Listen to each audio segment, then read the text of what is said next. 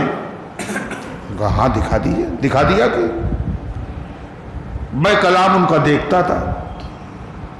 ایک مرتبہ میں نے ان سے کہا جا کے کہہ دینا کہ چاروں خلفاء کی شان میں آپ کے اشعار ہوتے ہیں، ابو بکر صدیق کے، حضرت عمر کے، حضرت عثمان کے، حضرت علی کے، مگر جتنا زور حضرت علی کے شعر میں ہوتا ہے اتنا تینوں خلفاء کے شعر میں نہیں ہوتا.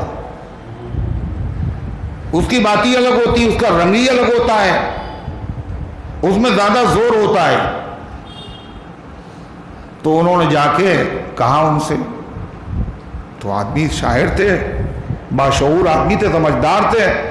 بہت زور سے قہقہا مار کے ہنسے اور کہنے صحیح مولانا نے پکڑا ہے. پوری زندگی تو قصیدے پڑھ لکھتے ہوئے میری گزر گئی ہے حضرت علی کی شان میں قصیدے لکھتا رہا. صحیح پکڑا انہوں نے. پھر انہوں نے ایک شعر کہا حضرت عمر کی شان میں، اور وہ عجیب و غریب تھا. جس پہ ناز ہو تم کو جاؤ اس کو لے آؤ. جس پہ ناز ہو تم کو جاؤ اس کو لے آؤ، ہو اگر عمر جیسا سورما مدینے میں. اس کے بعد انہوں نے یہ شعر کہا. تو جو دیوان ہوتے ہیں، دیوان کے دیوان، ہر شعر اچھا نہیں ہوتا ہے. کوئی بہت اچھا ہے، کوئی اس سے کم اچھا ہے، کوئی اس سے کم اچھا ہے. دیوانوں سے شعر نہ چنیے اور سب کا خلاصہ مجھ سے سنیے. کہاں تک شعر چنیں گے؟ جنت کی نعمتیں تفصیل سے کون آپ کو بتائے؟ اللہ کہتا جنت کی نعمتوں کا خلاصہ سن لو. کیا ہے؟ وَلَكُمْ فِيهَا مَا تَشْتَهِي الْأَنفُسُ. وہاں تمہیں وہ ملے گا جو تمہارا جی چاہے گا. بات ختم. اور آدمی کا جی کیا چاہتا ہے؟ سوچ لیجیے آپ کیا کیا نہیں چاہتا ہے. تم چاہ نہیں پاؤ گے وہ ملے گا وہاں. ادھر چاہو گے ادھر ہو جائے گا. یعنی لقمہ رکھا ہے منہ میں اور دل میں خیال آیا کہ بریانی ہوتی تو وہ لقمہ بریانی بن جائے گا. کباب ہوتے، اور کباب کس کے ہوتے؟ بٹیروں کے. اور کھا کچھ رہے ہیں اور مزہ وہ آ گیا. تو شاعروں کا کلام ہو، مقررین کی تقریریں ہوں، آدمی جب لمبی بات کرتا ہے تو اس کی بات ایک جیسی نہیں ہوتی، اونچ نیچ ہوتی ہے، فرق ہوتا ہے. کوئی شعر بہت اچھا ہو گیا، کوئی اس سے کم اچھا ہوا، کوئی اس سے کم اچھا ہوا. حضرت مولانا عبدالعلیم صاحب فاروقی رحمۃ اللہ علیہ ایک مرتبہ بیان کر رہے تھے کہ صحابہ جو ہیں وہ معصوم نہیں، معصوم نہیں. تو مولانا نے فرمایا صحابہ معصوم نہیں، مگر اس کا یہ مطلب نہیں کہ صحابہ سے گناہ ہوئے. معصوم ہونے کا مطلب ہوتا ہے ان سے گناہ نہیں ہو سکتا. یہ شان صرف نبی کی ہے. صحابہ معصوم نہیں ہے، معصوم نہ ہونے کا یہ مطلب نہیں ان سے گناہ ہوئے. گناہ نہیں ہوئے ہیں مگر پھر بھی معصوم نہیں ہے. ہو نہیں سکتے، گناہ ہو تو سکتے ہیں مگر ہوئے نہیں. تو میں نے کہا یہ جو آپ نے مضمون بتایا ہے یہ ایک شاعر نے اپنے شعر میں کہا ہے. کہنے کیا ہے بھائی وہ؟ لقب خود ساختہ معصومیت کا ہم نہیں دیتے. لقب خود ساختہ معصومیت کا ہم نہیں دے رہے. خود ساختہ مطلب بناوٹی. معصوم ہونے کا لقب خود بخود بنا بنو کے ہم لوگ نہیں دیتے. لقب خود ساختہ معصومیت کا ہم نہیں دیتے مگر ہر معصیت سے بے خبر صدیق اکبر. معصیت کہتے گناہ کو. ہم یہ تو نہیں کہتے ہیں ابو بکر صدیق معصوم ہیں، مگر ہاں یہ ضرور کہتے ہیں گناہ کیا چیز ہے ابو بکر جانتے ہی نہیں. کہنے یہ تو بڑا اچھا شعر ہے. تو میں نے کہا یہ انجم عرفانی کا شعر ہے. کہنے اور سناؤ. تو میں نے کہا کہ سوال جانشین سرور کونین جب اٹھا، اللہ کے نبی کے بعد آپ کا جانشین کون بنے؟ جب یہ سوال آیا، سوال جانشین سرور کونین جب اٹھا، وہ جس پر جا کے ٹھہری ہر نظر صدیق اکبر ہے. ہر آدمی کی نظر ایک ہی آدمی پر پڑی، وہ کون ہے؟ صدیق اکبر. کہنے یہ بھی اچھا ہے مگر وہ زیادہ اچھا ہے. وہ زیادہ اچھا ہے. تو پتہ یہ چلا جب آدمی لمبی بات کرتا ہے، لمبا کلام کرتا ہے تو پورا کلام ایک جیسا نہیں ہوتا، ایک جیسا رنگ نہیں ہوتا. اللہ فرماتا ہے انسانوں کے کلام میں یہ ہوتا ہے، یہ اللہ کا کلام ہے. اللہ کے کلام میں اتنا لمبا کلام، اتنی بڑی کتاب، 30 پاروں کی کتاب، 6666 آیتیں ہیں، مگر اللہ کے کلام میں کہیں فرق نہیں ملے گا. یہ زیادہ اچھی آیت ہو، یہ کم اچھی آیت. ہم لوگ اپنے اعتبار سے بنا لیں یہ اچھی ہے اور یہ کم اچھی، مگر قرآن کی ہر آیت اچھی ہے. ایک صاحب نے کہا کہ کون سی آیت آپ کو اچھی لگتی ہے؟ کہنے ایک بہت اچھی لگتی ہے، ایک آیت بہت اچھی لگتی. کون سی؟ کلو واشربو، کھاؤ اور پیو. دیکھا یہ تو اپنے ذوق کی بات ہے، لیکن قرآن کی ہر آیت اچھی. اللہ فرماتا ہے یہ اللہ کا کلام ہے، اس کے اندر تم دلیل کی بات کر رہے ہو. اگر غور کرتے تو تمہاری سمجھ میں آ جاتا یہ اللہ کے علاوہ کسی اور کا کلام نہیں ہو سکتا. اگر اللہ کے علاوہ کسی اور کا کلام ہوتا تو اس میں بڑا فرق ہوتا، بڑا اختلاف ہوتا. آدمی 10 باتیں کہتا ہے، 100 باتیں کہتا ہے، کوئی بات غلط بھی نکل جاتی ہے. قرآن کی کوئی بات غلط نکلی؟ کوئی خبر غلط ہوئی، خلاف واقع ہوئی، زبان پھسلی، کہنا کچھ چاہتے تھے نکل جاتا ہے کچھ ہوا قرآن میں. یہ تو انسانوں میں ہوتا ہے، اللہ کے کلام میں نہیں ہوگا. یہ اللہ کا کلام. کیا کہا اللہ تعالیٰ نے؟ افلا یتدبرون القرآن، وہ قرآن میں غور نہیں کرتے. وَلَوْ كَانَ مِنْ عِنْدِ غَيْرِ اللَّهِ، اگر یہ اللہ کے علاوہ کی طرف سے قرآن ہوتا، لَوَجَدُوا فِيهِ اخْتِلَافًا كَثِيرًا، تو اس میں بہت اختلاف پاتے. مگر قرآن میں ایک بات میں بھی اختلاف نہیں ہے. فصاحت میں، بلاغت میں، سچائی میں، معجزہ ہونے میں، حسن میں، کمال میں، اثر میں، تاثیر میں قرآن کی کسی آیت میں فرق نہیں. اس کا مطلب یہ اللہ کا کلام. بہت سارے لوگ بلڈنگیں بناتے ہیں، عمارت بناتے ہیں، پلاسٹر ہوتا ہے، اور پلاسٹر میں بھی کہیں کیا ہوتا ہے؟ پتلا ہو گیا، کہیں موٹا ہو گیا، ہوتا ہے. اللہ نے چھت بنائی آسمان کی، اتنی لمبی چھت، کہیں اونچا نیچا ہے، کہیں کریک ہوا، کہیں سے پلاسٹر چھوٹا، کہیں سے رنگ روغن میں فرق آیا، کلر میں فرق آیا. سب چیز اللہ کی بنائی ہوئی ایسی ہے جس کے اندر آدمی نقطہ نہیں رکھ سکتا. فرجع البصر هل ترى من فطور، دیکھو آسمان پہ نظر ڈالو. اللہ کہہ رہا آسمان پہ نظر ڈالو. کو آسمان پہ نظر نہیں ڈالی؟ ارے 50 مرتبہ ڈالی ہوگی. اللہ کہہ رہا غور سے دیکھو، غور سے. کاہے کے لیے؟ دیکھیں کچھ کمی ہے آسمان میں، کمی تلاش کرنے کے لیے غور سے دیکھو آسمان کو. تم نے 50 مرتبہ دیکھا، ایسے ہی دیکھا ہوگا، رف طریقے سے دیکھا ہوگا. آج آسمان میں کمی تلاش کرنے کے لیے غور سے دیکھو. پھر اللہ کہتا ہے 1 مرتبہ نہیں، ثم ارجع البصر کرتین، پھر بار بار دیکھو، پھر کیا ہوگا؟ ینقلب البصر خاسئا وهو حسیر، تمہاری آنکھیں تھک کر عاجز ہو کر واپس آ جائیں گی، مگر اللہ کے بنائے ہوئے آسمان میں کہیں کوئی کمی نہیں ملے گی۔ وہ اللہ کا بنایا ہوا آسمان، یہ اللہ کا نازل کیا ہوا کلام، یہ مخلوق آسمان جیسے کوئی آسمان نہیں بنا سکتا، اور اللہ کی کلام کی طرح کسی کا کلام بھی نہیں ہوتا۔ اللہ تعالیٰ فرماتا ہے منافقوں کی ایک عادت اور ہے، کیا؟ جب کوئی خبر آتی ہے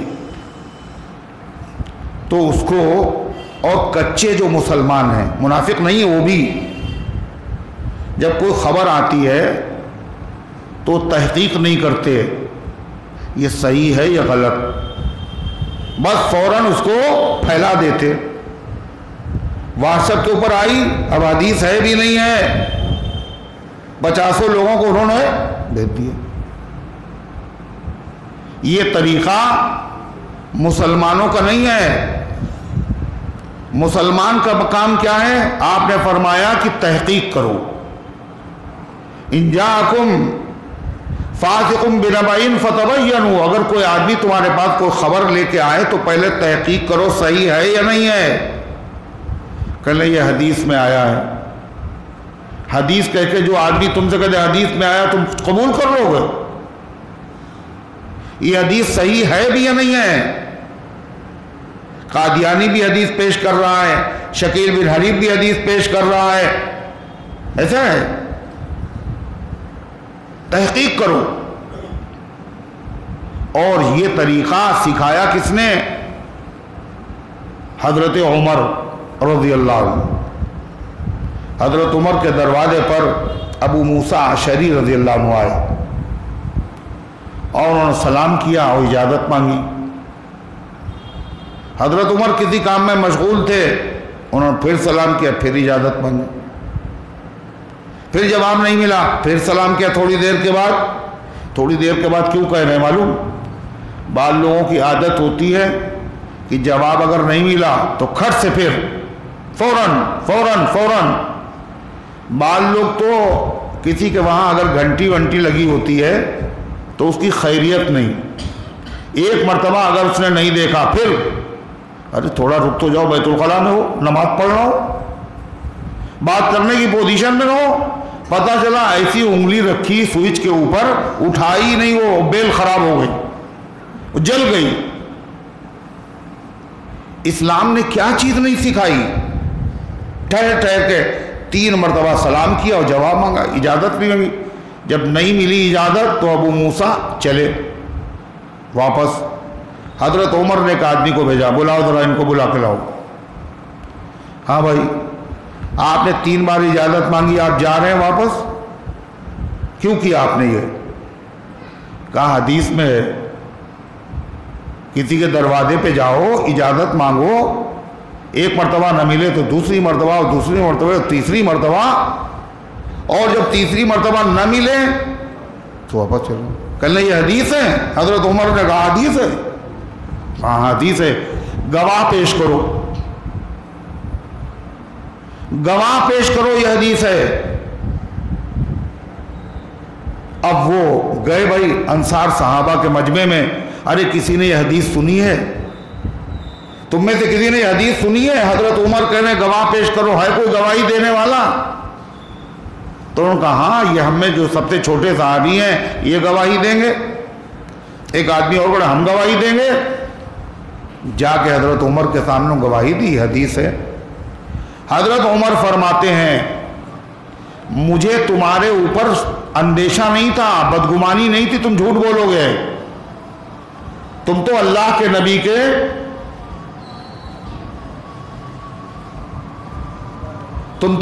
نبی کے کیا ہو؟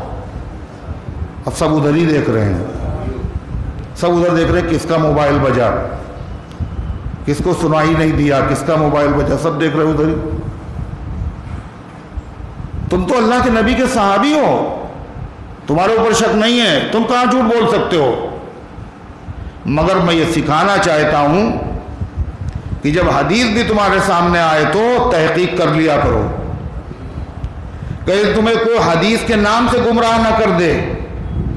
اور جتنے لوگ گمراہ کرنے والے ہیں وہ گیتا پڑھ کے گمراہ نہیں کرتے ہیں, رامائن کے حوالے دے کے گمراہ نہیں, یہی قرآن یہی حدیث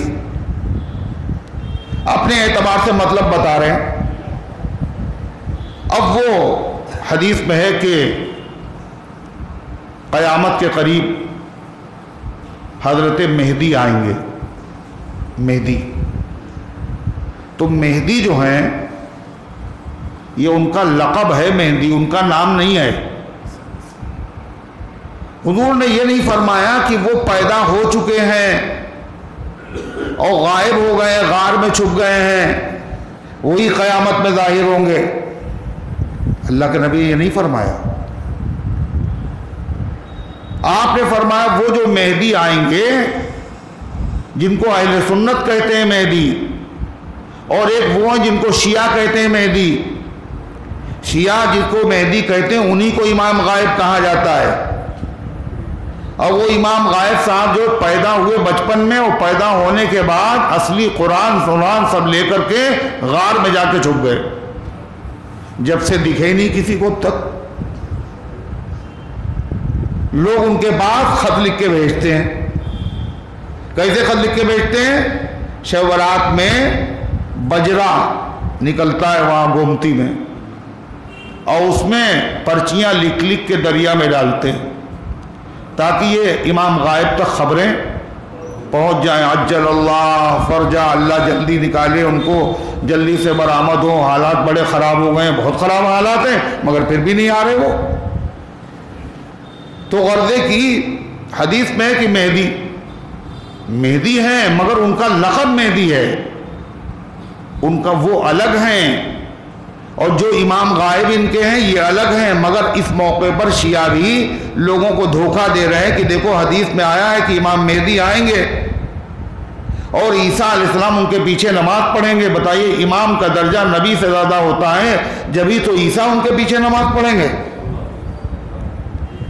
مگر فرق سمجھو, وہ جو مہدی جن کو امام غائب کہا جاتا ہے ان کے وہ حضرت حسین کی اولاد میں ہیں, اور جن کا اللہ کے نبی نے ذکر کیا ہے قیامت کے قریب جو آئیں گے وہ حضرت حسن کی اولاد میں ہیں.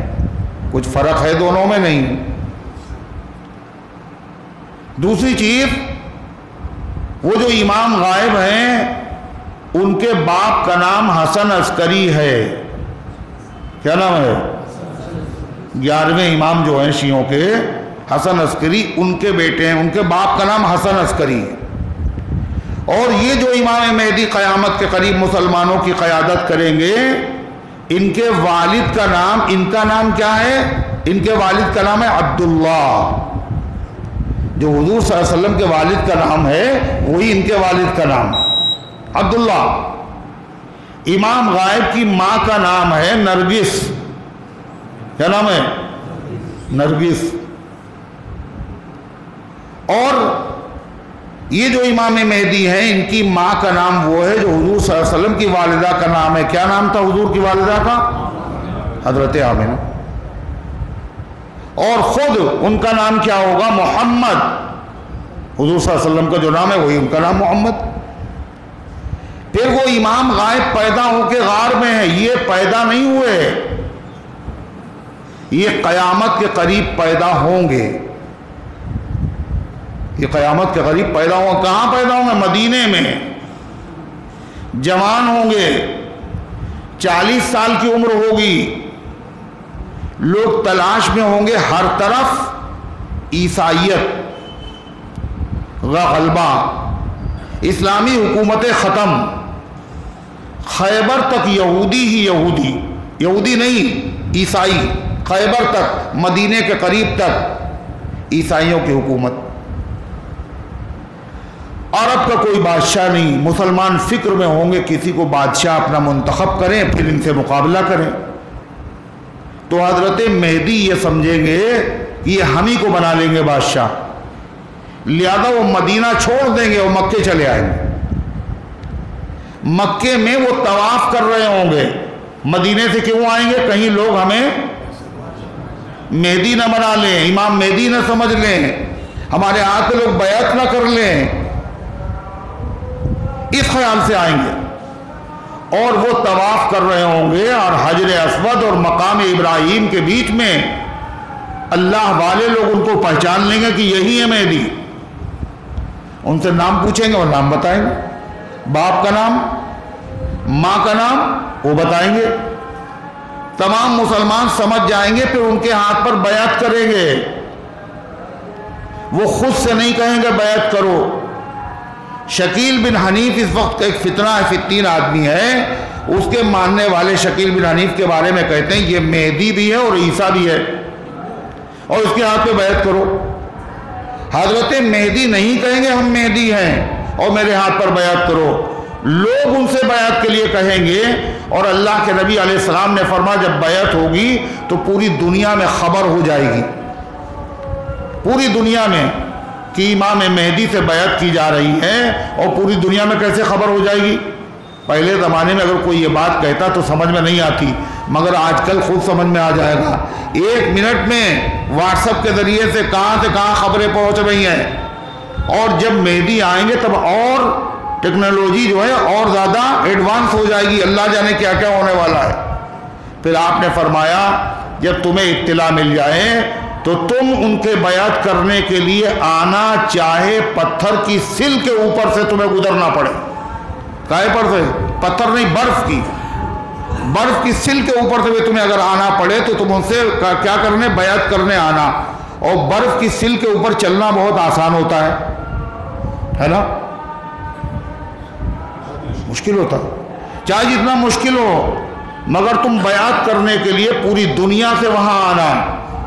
اولیاء اللہ، ابدال، اقداب، سارے عالم کے لوگ ان کے ہاتھ پر بیعت کریں گے۔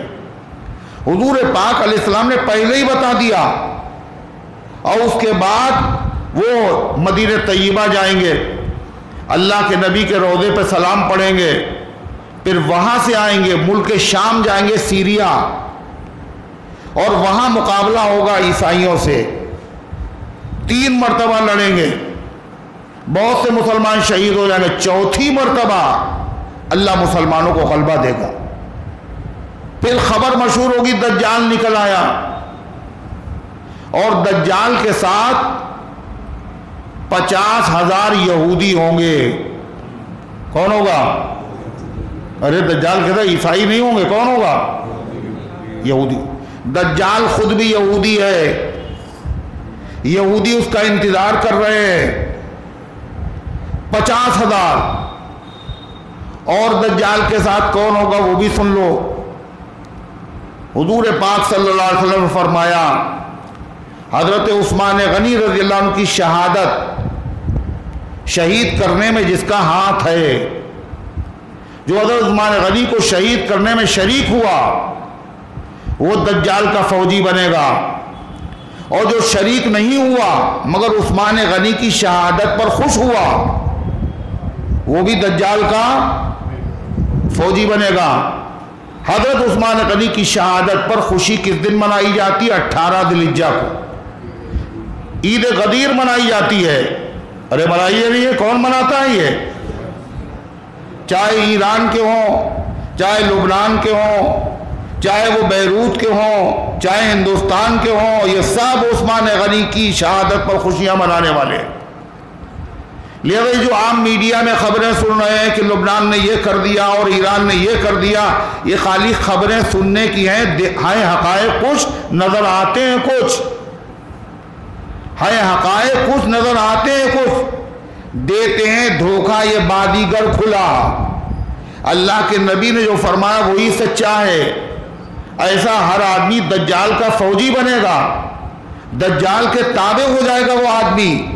تو ایسے لوگوں سے امید رکھیں آپ، یہ آپ کے ساتھ آئیں گے، یہ مسجد اقصیٰ کو آزاد کروائیں گے، یہ مجاہدین کی مدد کریں گے، یہ سب اپنے اپنے مفادات ہیں، اور آپ کو کچھ اور نظر آ رہا میڈیا کے ذریعے سے۔ تو غرضے کی حقیقت کچھ اور ہے۔ تو حضور پاک صلی اللہ علیہ وسلم نے جو خبریں بتائی ہیں، اب دجال ظاہر ہوگا، عیسیٰ علیہ السلام۔ اب مسلمان رو رو کے دعا کر رہے ہوں گے مسجد میں، اس لیے کہ دجال کی فوج سے مقابلے کی طاقت نہیں. اتنی فجر کی نماز کا وقت ہوگا، وہ دیکھیں گے کہ آسمان سے دو فرشتوں کے پروں پر ہاتھ رکھے ہوئے عیسیٰ علیہ السلام اتر رہے ہیں. سارے مسلمان دیکھیں گے آنکھوں سے. اللہ کے نبی نے ایک ایک چیز اسی لیے بتائی، کوئی کسی اور کو مہدی نہ سمجھ لے، کوئی اور کسی کو عیسیٰ نہ سمجھ لے.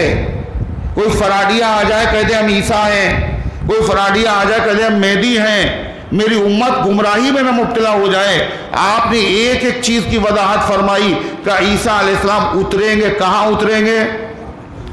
یہ شکیل بن حنیف جو ہے یہ کہتا ہم عیسیٰ بھی ہیں اور ہم مہدی بھی ہیں. اور یہ کہاں پیدا ہوا؟ مہدی تو پیدا ہوں گے مدینے میں اور یہ پیدا ہوا بہار میں. اس کے ابا کا نام کیا ہے؟ حنیف ہے. اور حضرت مہدی کے ابا کا نام کیا ہوگا؟ حضور نے کیا بتایا؟ عبداللہ. خود امام مہدی کا نام کیا ہوگا؟ محمد. اس کا نام کیا ہے؟ شکیل. مہدی کی ماں کا نام کیا بتایا آپ نے؟ آمینہ. اس کی ماں کا نام کیا؟ خوشتری بیگم. دیکھا آپ نے؟ اب اس نے کیا کیا؟ اپنے نام کے آگے محمد لکھنا شروع کر دیا. پہلے تھا شکیل خالی، اب محمد جوڑ دیا کہ میرے نام کے آگے بھی محمد ہے. مگر اس کی جو آئی ڈیز ہیں اور جو اس کے سرکاری کاغذات ہیں ان سب میں خالی شکیل خان لکھا ہوا، شکیل ابن حنیف خان لکھا ہوا. عیسیٰ علیہ السلام آئیں گے. کہاں آئیں گے؟ مہاراشٹر میں آئیں گے، دربھنگہ میں آئیں گے، دلی میں آئیں گے. اللہ کے نبی نے کہا سیریا میں آئیں گے، ملک شام میں. اور سیریا میں کہاں آئیں گے؟ سیریا کی راجدھانی دمشق میں آئیں گے. اور دمشق میں آئیں گے کیسے؟ دو فرشتوں کے کاندھے پر ہاتھ رکھ کر کے اتریں گے. اور کہاں اتریں گے؟ دمشق کی جامع مسجد کے مشرقی مینارے پر. پورا والا جو مینارہ ہے اس پہ اتریں گے اور سیڑھی لگا کے ان کو اتارا جائے گا. آپ نے فرمایا جب وہ آئیں گے تو ایسا لگے گا ان کی زلفیں ہوں گی، بال، اور ایسا لگے گا جیسے ابھی نہا کے آ رہے ہیں، پانی کے قطرے ڈھلک رہے ہیں. عیسیٰ علیہ السلام تشریف لائیں گے. تکبیر کہی جا چکی ہوگی. مصلی پر امام مہدی جانے والے ہوں گے کہ عیسیٰ علیہ السلام جب آ جائیں گے تو حضرت مہدی کہیں گے نماز پڑھائیے آپ. تو وہ امام مہدی کے پیٹھ پہ ہاتھ رکھیں گے، کہیں گے امامت آپ ہی کریں گے. وہ امام منکم، ہم نبی ہونے کی حیثیت سے نہیں آئے ہیں، محمد رسول اللہ صلی اللہ علیہ وسلم کے امتی ہونے کی حیثیت سے آئیں گے. عیسیٰ ہی افضل ہے مہدی سے، امام مہدی سے افضل عیسیٰ. کیوں؟ عیسیٰ علیہ السلام نبی ہیں اور مہدی نبی نہیں ہے، اور غیر نبی نبی کے برابر نہیں ہو سکتا. افضل کہاں سے ہوگا؟ مگر وہ نماز پڑھیں گے. حضرت مہدی نماز پڑھائیں گے. کتنے دن رہیں گے امام مہدی؟ حضور کا پر سلام ہو، ہزاروں ہزار سلام ہو. کتنی پرانی باتیں کتنے زمانے کے بعد یہ قیامت کے قریب حالات پیش آئیں گے، مگر ایک ایک چیز اپنی امت کو بتا کے جا رہے ہیں کہیں امت پھنس نہ جائے فراڈیوں کے ہاتھ میں. آپ نے فرمایا وہ رہیں گے، حکومت کریں گے اور ظلم دنیا میں ہوگا، انصاف سے بھر دیں گے، انصاف سے دنیا کو بھر دیں گے. اتنا مال بانٹیں گے کہ مال لینے والا کوئی نہیں ہوگا. آپ نے فرمایا ان کی حکومت کا عرصہ صرف 7 سال ہے. 7 سال. اب یہ جو شکیل بن حنیف ہے یہ مہدی ہونے کا دعویٰ کر رہا ہے اور 2004 میں اس نے دعویٰ کیا، یہ 2002 میں. اب 2024 چل رہا ہے. کتنے دن ہو گئے؟ 20-22 سال ہو گئے. آپ بتائیں حالات خراب ہوتے جا رہے ہیں. کہیں عدل کیا اس نے، کہیں انصاف کیا.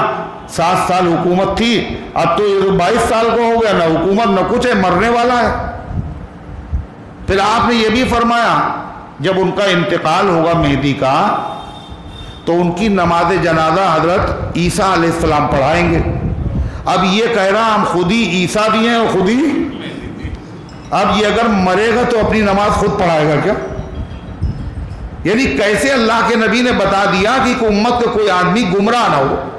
ہاں وہی گمراہ ہو سکتا ہے جو قرآن و حدیث سے دور ہو، جو علماء سے دور ہو، جو دین کی باتیں نہ سننا چاہتا ہو، اس کو جو چاہے کیش کر لے. پھر عیسیٰ علیہ السلام اس کے بعد امت کی رہبری اور رہنمائی کریں گے. عیسیٰ علیہ السلام 33 سال کے تھے جب آسمان پر اٹھائے گئے، اور وہی عیسیٰ نازل ہوں گے. یہ نہیں کہ عیسیٰ پیدا ہوں گے، عیسیٰ پیدا ایک مرتبہ ہو چکے، بغیر باپ کے پیدا ہوئے. 33 سال میں ان کو زندہ آسمانوں پر اٹھایا گیا. وہ آج بھی زندہ ہیں. ان کی عمر وہیں پہ رکی ہوئی ہے. جب دنیا میں آئیں گے تو ان کی عمر آگے بڑھے گی. ابھی ان کی شادی نہیں ہوئی ہے. جب وہ آئیں گے تو شادی بھی ان کی ہوگی، اولاد بھی ان کی ہوگی. اور فرمایا حضور پاک علیہ السلام نے وہ صلیب کو توڑ دیں گے. کراس کا جو نشان ہے جس کی پوجا کرتے ہیں عیسائی، کو توڑ دیں گے. خنزیر کو قتل کر دیں گے. ٹیکس جزیے کو ختم کر دیں گے. اور دنیا میں اسلام مذہب کے علاوہ کوئی دوسرا مذہب نہیں ہوگا. جتنے یہودی ہیں وہ تو دجال کے ساتھ ہوں گے. عیسیٰ علیہ السلام اسی کو قتل کرنے کے لیے آئیں گے. جب عیسیٰ علیہ السلام کی سانس میں اللہ ایسی طاقت دے گا، جہاں تک سانس جائے گی دشمن مر جائے گا. صفوں کی صفیں الٹتی چلی جائیں گی. عیسیٰ علیہ السلام کو جب یہ دیکھے گا دجال یہ منظر، میرے پیچھے سارے لوگ تو مر رہے ہیں، تو بھاگے گا. وہ سیریا سے بھاگے گا. وہ بھاگ کے کہاں جائے گا؟ وہ اسرائیل پہنچ جائے گا. کہاں پہ عیسیٰ علیہ السلام اسے قتل کریں گے؟ باب اللد. لد ایک شہر ہے جس زمانے میں اللہ کے نبی نے فرمایا تھا وہاں شہر نہیں تھا، جنگل تھا.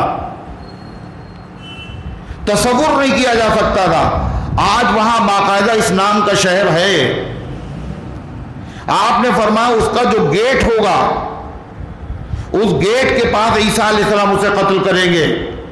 اس کا نام ہے باب اللد، لد کا گیٹ. یہ اسرائیل کا سب سے حساس اور سیکورٹی والا علاقہ ہے. وہاں پر ایئرپورٹ بھی ہے.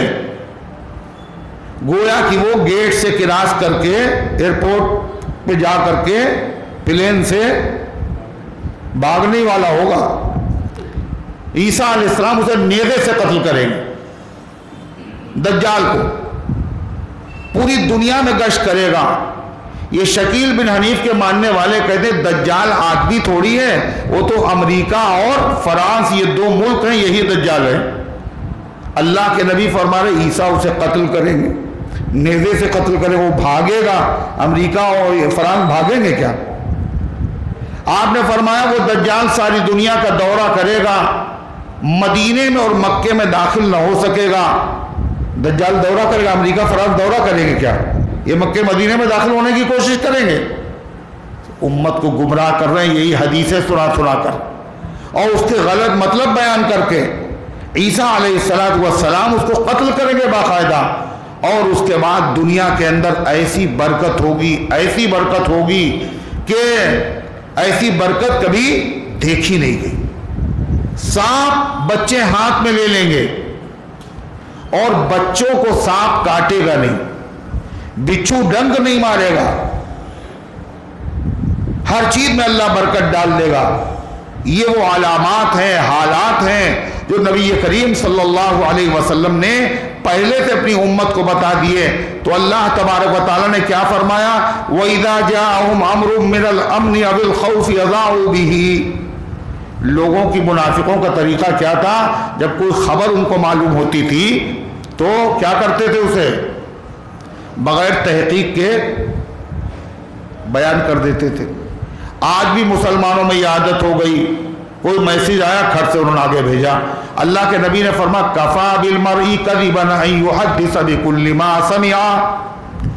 آدمی کے جھوٹا ہونے کے لیے اتنا کافی ہے جو سنے وہ آگے شیئر کر دے، آگے بڑھا دے، تحقیق نہ کرے. یہ منافقوں کا طریقہ ہے، اس سے بڑا نقصان پہنچتا ہے۔ فرمایا ایک مرتبہ خبر اڑی کہ اکبری گیٹ پر تبلیغی جماعت والوں کو پکڑ لیا گیا، پورے شہر میں خبر گشت کر رہی، لوگ پہنچ گئے وہاں، ہنگامہ ہو گیا، 2 آدمی قتل ہو گئے۔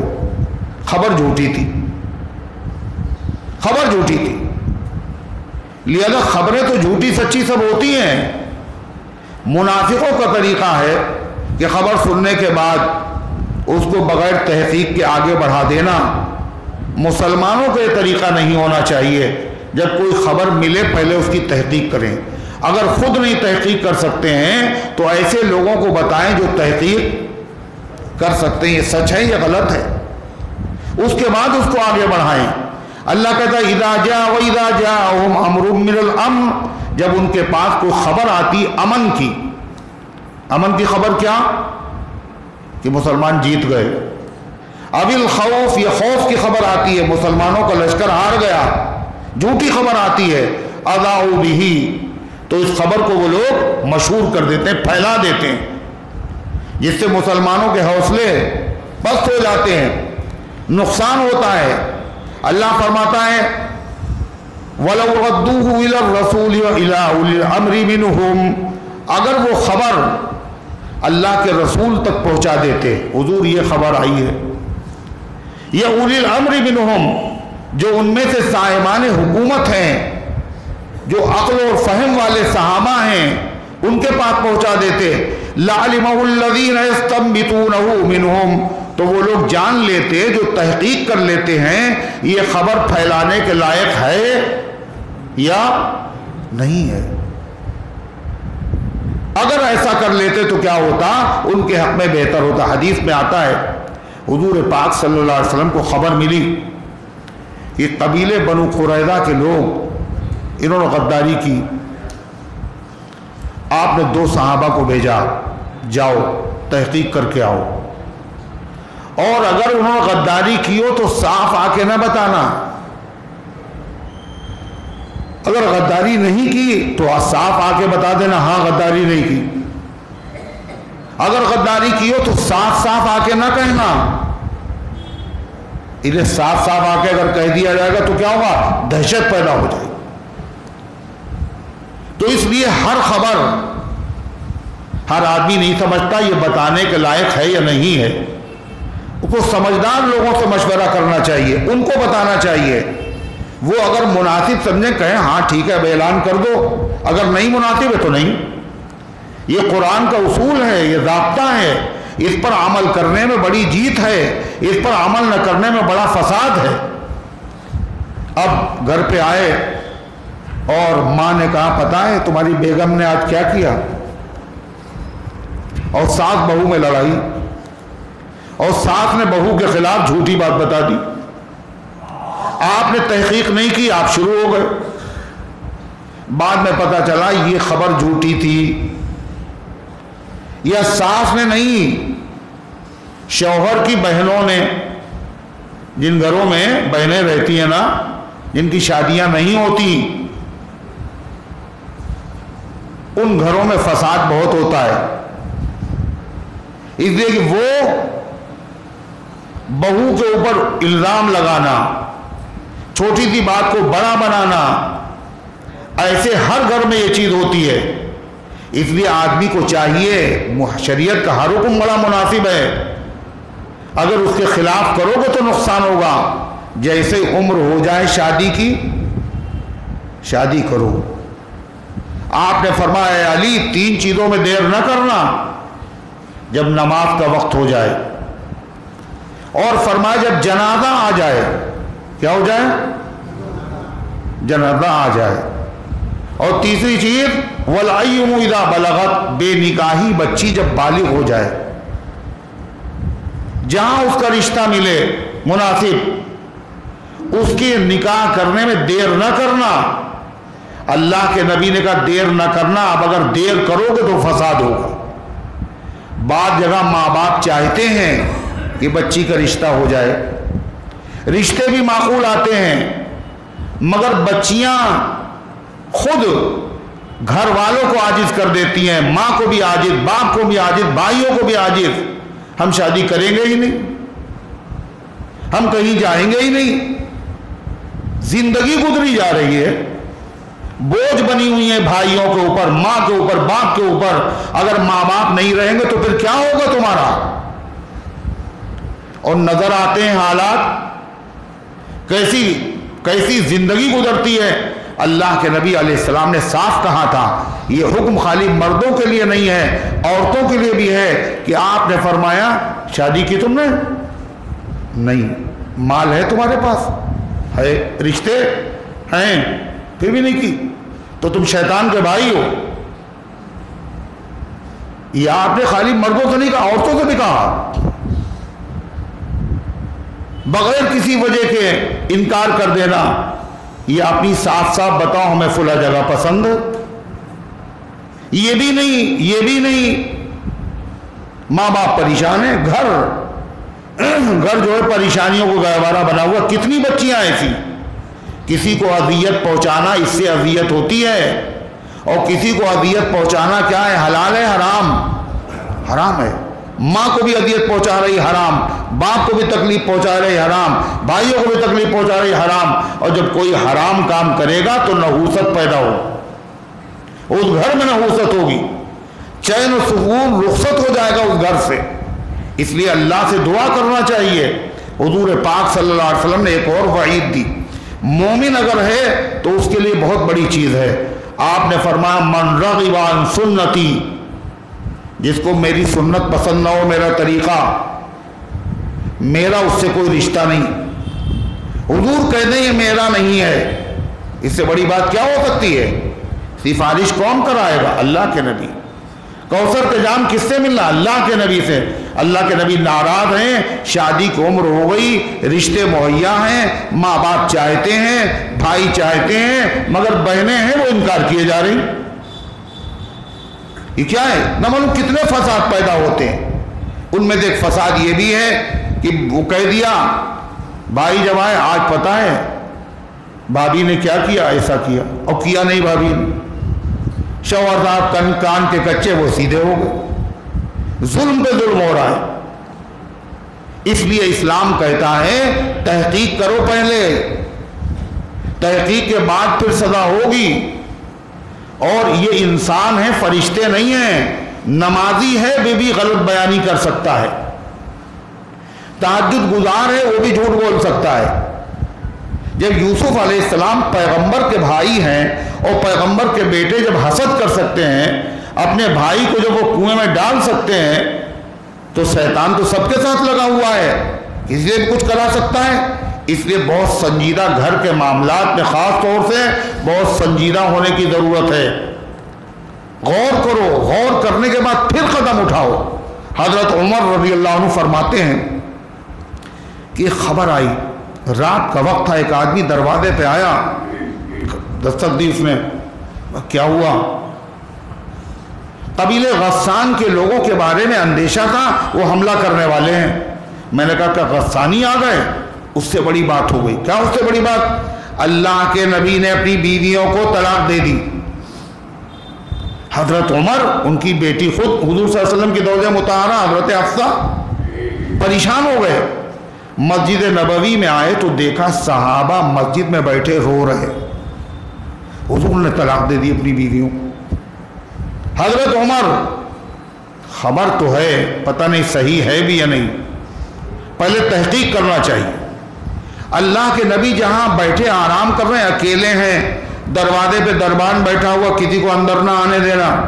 حضرت عمر پہنچے، کہا اللہ کے نبی سے ملنا ہے. کہا اچھا بتاتے ہیں بھی پوچھ کے. اجازت نہیں. حضرت عمر کہتے ہیں میں مسجد میں آیا، صحابہ کے ساتھ بیٹھ گیا، مگر بیٹھا نہیں گیا، پھر گیا میں تو حضور سے کہہ دو عمر آئے ہیں. پھر اجازت نہیں ملی، پھر آ گئے مسجد میں، پھر بے چینی کے عالم میں پھر تیسری مرتبہ پہنچے، کہہ دو عمر آئے ہیں. زور سے کہا کہہ دو عمر آئے. اللہ کے نبی نے بلا لیا. جیسے پہنچے سب سے پہلا، اے اللہ کے رسول صلی اللہ علیہ وسلم، کیا آپ نے اپنی بیویوں کو طلاق دے دی؟ آپ نے فرمایا نہیں.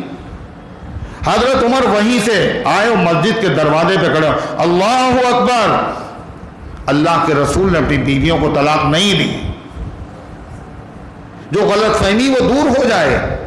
حضرت عمر نے تحقیق کی، یہی قرآن کہتا ہے، منافقوں کا طریقہ ہے خبر سن لی اور اس کے بعد اس پر رد عمل ریئیکشن شروع ہو گیا اور ایک دوسرے سے کہنا شروع کر دیا۔ اللہ فرماتا ہے جب آ جاتی ہے ان کے پاس کوئی خبر، امن کی خبر ہو یا خوف کی خبر ہو، تو اس کو وہ لوگ پھیلا دیتے ہیں۔ اگر اس خبر کو رسول تک لے جاتے یا صاحبان حکومت سرداروں کے پاس، نائبین کے پاس لے جاتے اور وہ جان لیتے، اس کی تحقیق کر لیتے، اللہ فرماتا مسلمانوں تمہارے پاس جو قانون اللہ نے نازل کیے ہیں بڑے قیمتی قانون ہیں، اگر تم عمل کرو تو تمہارے معاشرے سے فساد بالکل ختم ہو جائے گا۔ وَلَوْلَا فَضْلُ اللَّهِ عَلَيْكُمْ، اور اگر اللہ کا تمہارے اوپر فضل نہ ہوتا اور اللہ کی رحمت نہ ہوتی تو اللہ کے نبی کو نہ بھیجتا اور قرآن کو نازل کر کے ایسی قیمتی ہدایات نہ دیتا۔ اور اگر ایسا نہ ہوتا تو کیا ہوتا؟ لَتَّبَعْتُمُ الشَّيْطَانَ إِلَّا قَلِيلًا، تم سب کے سب شیطان کی پیروی کرتے، اور شیطان چاہتا ہے فساد ہو، ہر گھر گھر میں فساد ہوتا، الا قلیلا، مگر تھوڑے سے لوگ اس سے بچتے جن کو اللہ عقل سلیم عطا فرماتا۔ لیکن قرآن و سنت کے قانون اگر نہ ہوتے تو بڑی گمراہی پھیلتی۔ اللہ کا کرم ہے، نبی بھی خدا نے بھیجا، قرآن جیسی کتاب بھی بھیجی، لہذا اس اللہ کے نبی کی بھی قدر کرنا چاہیے اور قرآن کی بھی قدر کرنا چاہیے۔ قرآن کی قدر کیا ہے؟ اس کو پڑھنا، اس کو سننا، اس کو سمجھنا اور اس کے تقاضوں پر اللہ سب کو توفیق عطا فرمائے۔ اللہم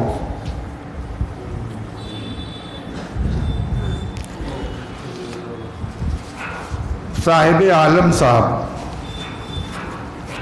یہ بیمار تھے، محلے کے ہیں، ان کا انتقال ہو گیا، فالج کا اٹیک ہوا 3 روز پہلے، اور استنجا کرنے کے لیے گئے اور بے ہوش ہو گئے، لے جایا گیا، وہاں ہوش آیا، پھر بے ہوش ہو گئے، کومے میں چلے گئے۔ اللہ تعالیٰ ان کی مغفرت فرمائے۔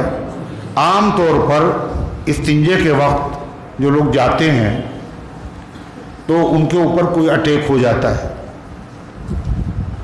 زیادہ تر باتھ روم جاتے وقت یا بیت الخلا جاتے وقت۔ کیوں؟ نبی نے کی جو تعلیمات ہیں ان کی قدر نہ کرنے کی وجہ سے۔ اللہ کے نبی نے کیا کہا؟ جب جاؤ تو پہلے دعا پڑھ لو۔ کبھی ایسا ہوتا آدمی بھول جاتا ہے، یہ دعا اللہم انی اعوذ بک من الخبث والخبائث، جب آپ جائیں بیت الخلا وہاں بھی پڑھیں، اور جب آپ جائیں باتھ روم میں نہانے کے لیے وہاں بھی پڑھیں، لیکن اندر جا کے نہ پڑھیں، باہر جا کے پڑھیں۔ اگر بھول جائیں باہر تو اندر جا کے دل میں پڑھ لیں، مگر پڑھیں، اور باہر سے نکلنے کے بعد بھی پڑھیں۔ تو اس کے ذریعے سے بہت ساری بیماریاں ہوتی ہیں، اللہ تعالیٰ سب کی حفاظت فرمائے، اور اللہ تعالیٰ مرحوم کی مغفرت فرمائے، اور گھر والوں کو صبر جمیل کی توفیق عطا فرمائے۔ کون شکر؟ اچھا، فہیم صاحب کے بہنوئی محمد شکیل صاحب کا انتقال ہو گیا، اللہ تعالیٰ مرحوم کی مغفرت فرمائے۔ محمد ندیم صاحب کی بیٹی ہانیہ کی طبیعت خراب ہے، ڈینگو بخار ہو گیا، اللہ ان کے حال پر رحم فرمائے، شفا عطا فرمائے، امت کے تمام بیماروں کو شفا عطا فرمائے۔ رمضان الحق صاحب بیمار ہیں، حاجی جمیل صاحب ان کی اہلیہ بیمار ہیں، اور بہت سارے اللہ کے بندے اور بندیاں بیمار ہیں، اللہ سب کو شفا کاملہ عطا فرمائے۔ ہمشیر اسلم کافی دنوں سے بیمار ہیں، دعا کیجیے اللہ ان کو شفا عطا فرمائے، اور امت کے تمام بیماروں کو شفا عطا فرمائے۔ اللہم صلی علی سیدنا وعلی آلہ وسلم۔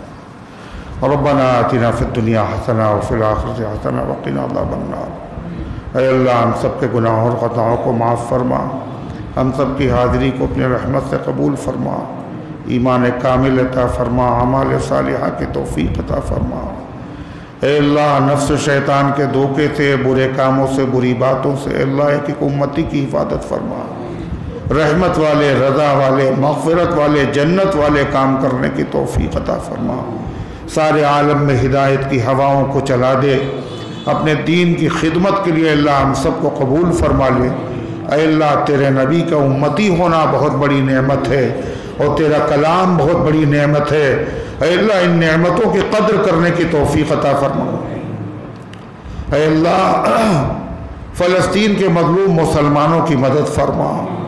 اے اللہ مسجد اقصیٰ کی، حرمین شریفین کی، دنیا کی تمام مسجدوں کی، مدرسوں کی، خانقاہوں کی، قبرستانوں کی اے اللہ حفاظت فرما۔ جہاں کہیں تیرے بندے پریشان حال ہے غیب سے ان کی مدد فرما۔ اے اللہ جو دنیا سے جا چکے ان سب کی مغفرت فرما۔ اے اللہ ہمارے ملک کی، ہمارے وطن کی فرقہ پرستوں کی شرارت سے حفاظت فرما۔ اے اللہ ہم سب کو اسلام پر زندہ رکھ، ایمان پر موت دے، ایمان والوں کے ساتھ حشر فرما۔ آمین یا رب العالمین۔ وصلی اللہ علی النبی الکریم برحمتک یا ارحم الراحمین۔